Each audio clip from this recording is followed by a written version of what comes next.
मन्त्री बख्रकनि खानि कक सामा पान्दानो कितिङै कक तिसालो हाकतर गोनाङै बीजेपी बदलनि आदंरकनो खातंमानि नुकजाखा अबनि बेदेक ओंगैनो आगलिनि बरजला मण्डल 28 नम्बर बुथ बाय खबजाक बुबन बन आमचायो बदलनि आदंरक बाय बाक्सा मन की बात नि फिल राशा थामचिब्रै खनाका हास्तिनि मन्त्री रतनलाल नाथपो मन की बात खनाबायमनि उलो ओ शालो साविक नारिखा नबारतिबार काहाम खलाइना तंखर काहाम तनिना ते गंगा तेमानि तैनो बाहायकी कचों खलाई तनिनाय ओ कग्रकनो मन्त्री बख्रक नरेंद्र मोदी फान रिउई सामानि कग्रकनो আজকে বরজলা মণ্ডলে 28 নম্বর বুথে প্রধানে হাজির হয়েছি।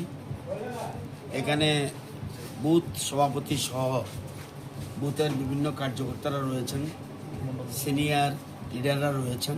এই বুথের যারা যারা কার্যকর্তা বিভিন্ন স্তরে ওনারা রয়েছেন, একসঙ্গে শ্রবণ করলাম। এ নিয়ে আজকে নিয়ে প্রধানমন্ত্রী 134টা এপিসোডে ওনার মন কি বাত রেখেছেন। দেশের বিভিন্ন প্রান্তে কি হচ্ছে, কিভাবে দেশ এগুচ্ছে, এই গরমের দিনে কি করা উচিত, প্রত্যেকটা জিনিস উনি ফুটিয়ে তোলে। যেমন এখন সারা দেশে গরম পড়ছে, রেকর্ড ভেঙে দিয়েছে, জাতীয় রেকর্ড। যেমন ঝাড়খণ্ডের দুজন বন্ধু কিভাবে পরপর ন্যাশনাল রেকর্ড ভেঙেছে উনি তুলে ধরেছেন অঙ্গদানের কথা। আমরা একের সাথে একে যাতে চলতে পারি, অর্থাৎ সকলের তরে সকলে আমরা, প্রত্যেকে আমরা পরের তরে। অঙ্গদানের কথা এটা গুরুত্বপূর্ণ। ছোট্ট একটা শিশুর উদাহরণ দিয়ে উনি অঙ্গদানের কথা তুলে ধরেছেন।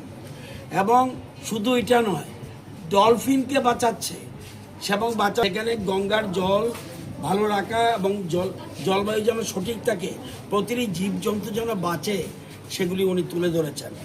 উনি বলছেন অভিযোগ নয়, আপনারা করুন শুরুয়াত। যেমন ধরুন একটা নদীতে এদিকে যদি কোনো নদী থাকে, নদীর জলকে অনেক সময় নোংরা হয়ে যাচ্ছে, করছে না কেন? বলছেন নিজে অভিযোগ তুলবেন না, আপনি নিজে শুরুয়াত করুন। গরম বাড়ছে, এখন সবাইকে এটার দিকে ধ্যান দেওয়া উচিত এবং রাজ্য সরকারের যে গাইডলাইন আছে সেই গাইডলাইন মেনে চলা উচিত। কোথাও বলছে তরল পদার্থ জিনিস খাওয়া দরকার। কাঁচা আমের রস খেতে পারে, আমপানা বলে অনেকে, গুজরাটে শার্স বলে, কোথাও দই খায়। সেই জন্য বলছে তরল জাতীয় জিনিস খেলে এই সময় ভালো এবং সরকারের যে গাইডলাইন আছে সেটাকে মেনে চলা উচিত।